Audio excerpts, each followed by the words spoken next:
Yesterday మనం 14, 15, 16 activities చెప్పుకున్నాం కదా. అవి ఎవరైనా రివైజ్ చేసుకోవాలనుకుంటే డిస్క్రిప్షన్ బాక్స్ లో లింక్ ఉంటుంది, మళ్ళీ ఒకసారి చెక్ చేసుకోండి. నెక్స్ట్ ఏంటంటే నేను చెప్పాను కదా ఇందులో 16 యాక్టివిటీస్ ఉంటాయని. ఫస్ట్ చాప్టర్ లో యాసిడ్ బేసిస్ అండ్ సాల్ట్స్ లోని ఈ చాప్టర్ లోని 16 యాక్టివిటీస్ ఉంటాయి. 16 యాక్టివిటీస్ అంటే ఎస్టర్డేతో కంప్లీట్ అయిపోయాయి, కానీ ఒక మెయిన్ టాపిక్ ఒక 4 టాపిక్స్ అనేవి కొద్దిగా ఉన్నాయి కాబట్టి మనం ఈ రోజు దాన్ని డిస్కస్ చేసుకుందాం. ఆ 4 టాపిక్స్ ఏంటంటే bleaching powder, baking soda, washing soda, plaster of Paris. First of all మనం దేని గురించి తెలుసుకుందాం అంటే బ్లీచింగ్ పౌడర్. బ్లీచింగ్ పౌడర్ గురించి తెలుసుకుందాం. బ్లీచింగ్ పౌడర్ యొక్క ఫార్ములా గుర్తుపెట్టుకోండి. This is the main important. Formulas అనేవి చాలా ఇంపార్టెంట్. ఫార్ములాస్ అనేవి మీరు చాలా కంపల్సరీగా గుర్తుపెట్టుకోవాలి. బ్లీచింగ్ పౌడర్ యొక్క ఫార్ములా CaOCl2. ఏంటి? CaOCl2 bleaching powder CaOCl2. మీకు నిద్రలో లేచి అడిగినా సరే మీరు చెప్పేటట్టు ఉండాలి, అందులో గుర్తుపెట్టుకోవాలి. CaOCl2 కదా formula, main important. CaOCl2 bleaching powder యొక్క ఫార్ములా. నెక్స్ట్ ఏంటంటే ఈ బ్లీచింగ్ పౌడర్ ని ఎలా ప్రిపేర్ చేస్తారంటే ఫస్ట్ ఆఫ్ ఆల్ మనం aqueous సోడియం క్లోరైడ్ ని తీసుకుంటాం.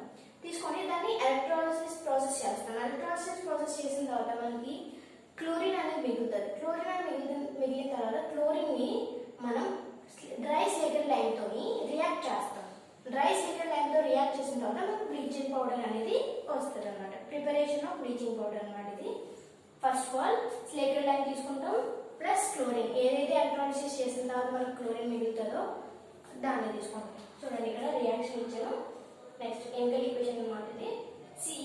CaOH అంటే Slater lime, dry Slater lime యొక్క ఫార్ములా ప్లస్ క్లోరిన్. ఏదైతే ఎలక్ట్రాలిసిస్ చేసిన తర్వాత మనకు క్లోరిన్ అనేది రిలీజ్ అవుతుందో దాని క్లోరిన్. అది క్లోరిన్ తీసుకుంటాం. Slater lime plus chlorine gives rise to bleaching powder. Bleaching powder formula ఏంటి? CaOCl2 కదా. CaOCl2 బ్లీచింగ్ పౌడర్ వచ్చింది, అలాగే వాటర్ కూడా రిలీజ్ అవుతుంది. ఇప్పుడు దీన్ని బ్యాలెన్స్ ఈక్వేషన్ లో ఉందో లేదో చూసుకుందాం. Ca OH ట్వైస్ కాబట్టి O 2 ఉన్నాయి, అలాగే H కూడా 2 ఉన్నాయి. ఇక్కడ ఒక O, ఇక్కడ ఒక O, 2 సరిపోయి కదా. H అనేవి 2 ఉన్నాయి. ఓకే. Next plus Cl2. ఇది దీని బ్యాలెన్స్ ఈక్వేషన్. బ్యాలెన్స్ ఈక్వేషన్ లో ఉందో లేదో కూడా మీరు చెక్ చేసుకుంటూ ఉండాలి ఏ ఈక్వేషన్ లో అయినా. నెక్స్ట్ ఇందులో ఏంటంటే దీని యొక్క యూజెస్ ఏంటంటే బ్లీచింగ్ పౌడర్ యొక్క యూజెస్. బ్లీచింగ్ పౌడర్ ని క్లాత్ ఇండస్ట్రీస్ లోని, అంటే ఏదైతే క్లాత్ రెడీ చేస్తారో ఆ ఇండస్ట్రీస్ లోని బ్లీచింగ్ పౌడర్ యూజ్ చేస్తారు. అలాగే నెక్స్ట్ ఏంటంటే పేపర్ ఇండస్ట్రీ, మనం ఏదైతే బుక్స్ ఉంటాయో ఆ పేపర్ ని రెడీ చేయడానికి కూడా బ్లీచింగ్ పౌడర్ ని యూజ్ చేస్తారు.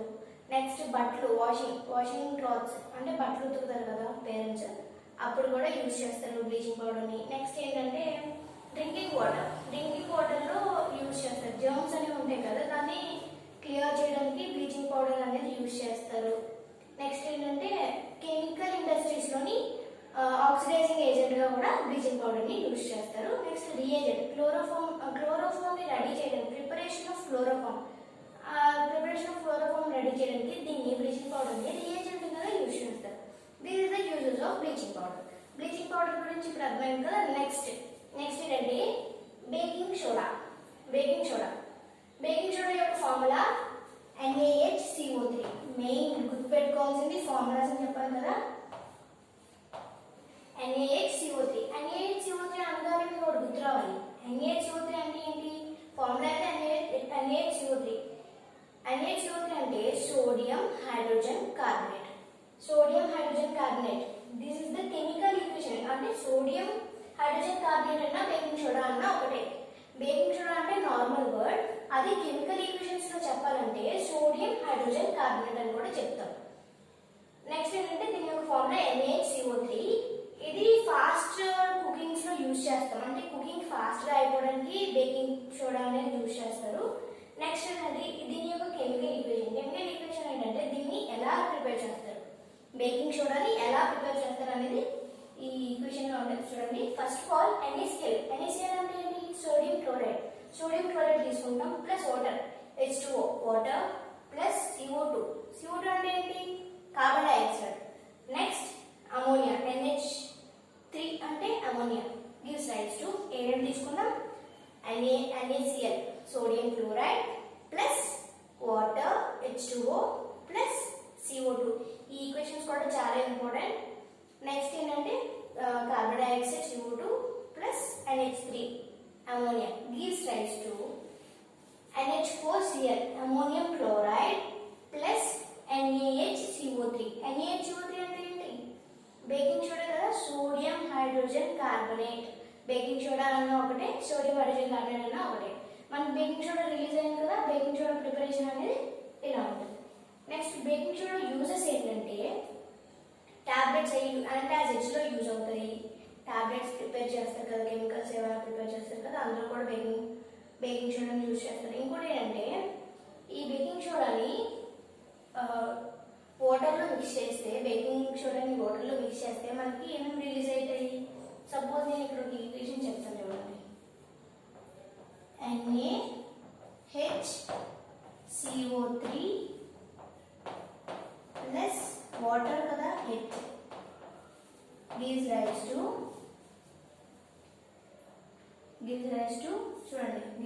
to H2O plus CO2 plus sodium. చూడండి ఈక్వేషన్ చూసుకోండి, బ్యాలెన్స్డ్ ఈక్వేషన్ చూడండి ఒకసారి. Na సోడియం, Na అంటే సోడియం కదా, H ఇక్కడ ఒక H ఉంది, ఇక్కడ ఒక H ఉంది, H2 నెక్స్ట్ CO3 ఉన్నాయి కదా, CO3 కదా ఇక్కడ ఉన్నాయి, ఇక్కడ CO2 ఉన్నాయి, ఇంకొక ఇక్కడ ఉన్నాయి. ఓకే, బ్యాలెన్స్డ్ ఈక్వేషన్ చదివాను కదా. వాటర్లో మిక్స్ చేస్తే మనకి వాటర్ రిలీజ్ అయింది, నెక్స్ట్ కార్బన్ డైఆక్సైడ్ రిలీజ్ అయింది, అలాగే సోడియం రిలీజ్ అయింది. ఇందులో ఏంటంటే కార్బన్ డైఆక్సైడ్ రిలీజ్ అయింది కదా, దీన్ని మనం కార్బన్ డైఆక్సైడ్ ఏంటంటే మనకి సపోజ్ మనం కేక్స్ అవి ప్రిపేర్ చేస్తూ ఉంటారు కదా మన మదర్స్, కేక్స్ ప్రిపేర్ చేసిన, అలాగే బ్రెడ్ ప్రిపేర్ చేసిన వాటికి మనం యూజ్ చేస్తాం. అంటే కార్బన్ డైఆక్సైడ్ ఉండడం వల్ల అవి స్పాంజీగా, మధ్య మధ్యలో గ్యాప్స్ ఉంటాయి చూడండి, స్పాంజీగా అలాగే మెత్తగా ఉంటాయి. నెక్స్ట్ ఏంటంటే యాంటీసెప్టిక్ కింద కూడా దీన్ని బేకింగ్ సోడాని యూజ్ చేస్తారు. యాంటీసెప్టిక్ కింద ఏమైనా దెబ్బలు తగిలినప్పుడు లాంటివి కూడా యూజ్ చేస్తారు. నెక్స్ట్ ఏంటంటే ఎవరికైనా ఎసిడిటీ ఉంది అంటారు కదా, అంటే చాలా స్టమక్ లో మంటగా ఉంది అంటారు కదా, ఎసిడిటీకి కూడా అంటే బేకింగ్ సోడాని కలిపి తాగితే మనకి స్టమక్ అనేది రిలీఫ్ అనేది కొంత ఫీల్ అవుతుంది అనమాట. దాంట్లో కూడా బేకింగ్ సోడాని యూజ్ చేస్తారు. దిస్ ఇస్ ద యూజెస్, ఇవన్నీ ఏంటి యూజెస్ అనమాట. Okay, next washing soda. Washing soda ఏంటంటే ఫార్ములా ఏంటి? వాషింగ్ సోడా అంటే థర్డ్ వాషింగ్ సోడా ఫార్ములా అంటే Na2CO3 10H2O ఇదేంటంటే గుర్తుపెట్టుకోండి ఫార్ములా. ఇది formulas main important.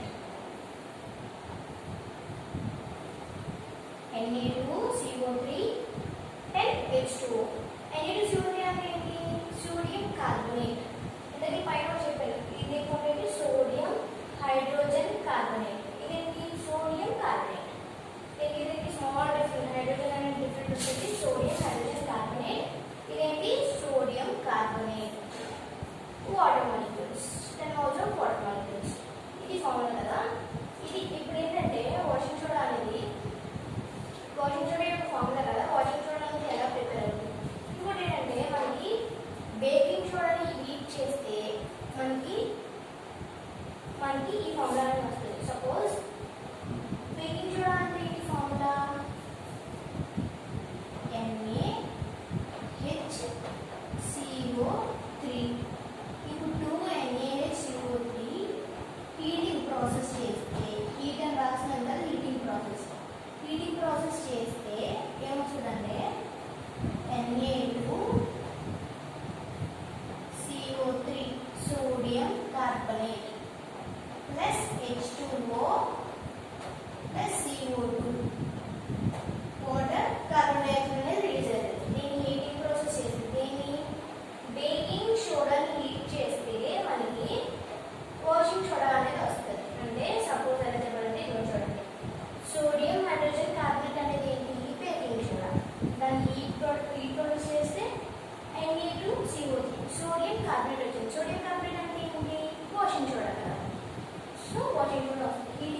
CO3 sodium carbonate and H2O water molecule. చూడండి ఇప్పుడు దీని బ్యాలెన్స్ ఈక్వేషన్ లో ఉందో లేదో తెలుసుకుందాం. బ్యాలెన్స్ ఈక్వేషన్ లో ఉందో లేదో ఎలా చూస్తాం? Na2 Na2 CO3 CO3 then H2O then H2O balance equation లో ఉంటుంది సేమ్ బ్యాలెన్స్ ఈక్వేషన్ లో ఉంటుంది.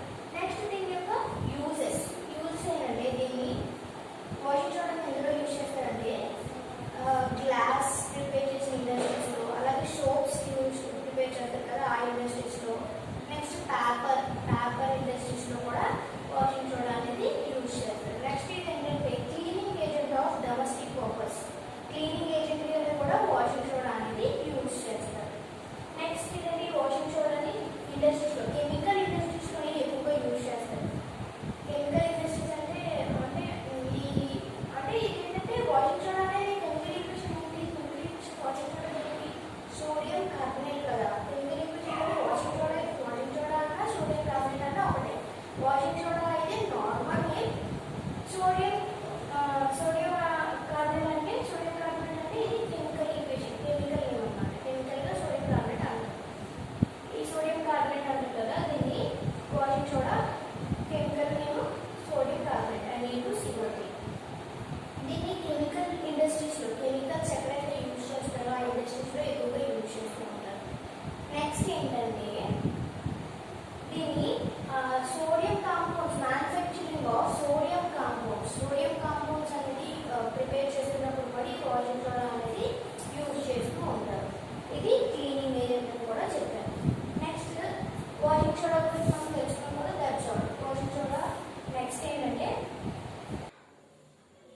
ప్లాస్టర్ ఆఫ్ ప్యారిస్ ఏంటంటే POP అని కూడా ప్లాస్టర్ ఆఫ్ ప్యారిస్ అంటాం. ఇదేంటంటే ఫార్ములా గుర్తుపెట్టుకోండి, CaSO4 of H2O CaSO4 of H2O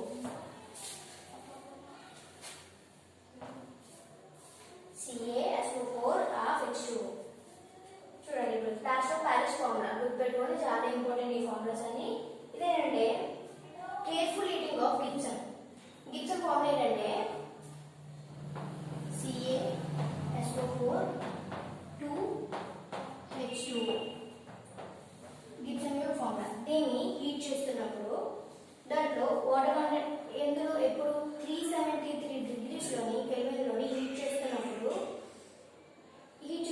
మనకి వాటర్ కంటెంట్ అనేది లూజ్ అయిపోతుంది. ఇందులో వాటర్ కంటెంట్ ఏదైతే ఉందో జిప్సంలో ఏదైతే వాటర్ కంటెంట్ ఉన్నదో అది లాస్ అయిపోతుంది. వాటర్ మాలిక్యూల్స్ అనేది లాస్ అయిపోయి నెక్స్ట్ మనకి ఏం మిగులుతుంది? నెక్స్ట్ అంటే అందులో ఉన్న ఆ వాటర్ మాలిక్యూల్స్ అనేవి లూజ్ అయిపోతుంది. అలాగా హీటింగ్ ప్రాసెస్ ద్వారా 373 కెల్విన్ డిగ్రీస్లోని హీట్ చేస్తే దాంట్లో ఉన్న వాటర్ మాలిక్యూల్స్ లూజ్ అవుతాయి. లూజ్ అయితే దాంట్లో 2H2O వాటర్ మాలిక్యూల్స్ కాస్త హాఫ్ H2O అయిపోతుంది. అంటే దీన్ని హీటింగ్ ప్రాసెస్ చేయడం ద్వారా POP అనేది వస్తుంది, ప్లాస్టర్ ఆఫ్ ప్యారిస్ అనేది ప్రిపేర్ అవుతుంది. అర్థమైంది కదా? ఇప్పుడు సపోజ్ చూడండి, plaster of Paris CaSO4 half H2O suppose half H2O అనేది ఫార్ములా కదా, CaSO4 హాఫ్ H2O అనే formula plus water molecule 1.5 H2O water molecule add చేస్తే gives rise to CaSO4 2H2O అనేది రిలీజ్ అంటే జిప్సం అనేది రిలీజ్ అవుతుంది. జిప్సం హీటింగ్ చేస్తే మనకి ప్లాస్టర్ ఆఫ్ ప్యారిస్ అనేది వాటర్ మాలిక్యూల్ జిప్సం అనేది హీటింగ్ ప్రాసెస్ ద్వారా 373 డిగ్రీస్లో హీట్ చేస్తే మనకి ప్లాస్టర్ ఆఫ్ ప్యారిస్ అనేది వస్తుంది, వాటర్ మాలిక్యూల్స్ అనేవి పోవడం ద్వారా. నెక్స్ట్ ఏంటంటే ప్లాస్టర్ ఆఫ్ ప్యారిస్ని ఎలా యూజ్ చేస్తారంటే డాక్టర్స్ ఏదైనా బోన్స్ ఫ్రాక్షన్స్ అయినప్పుడు, బోన్స్ అనేవి ఇరిగిపోయినప్పుడు ప్లాస్టర్ ఆఫ్ ప్యారిస్ని యూజ్ చేస్తారు.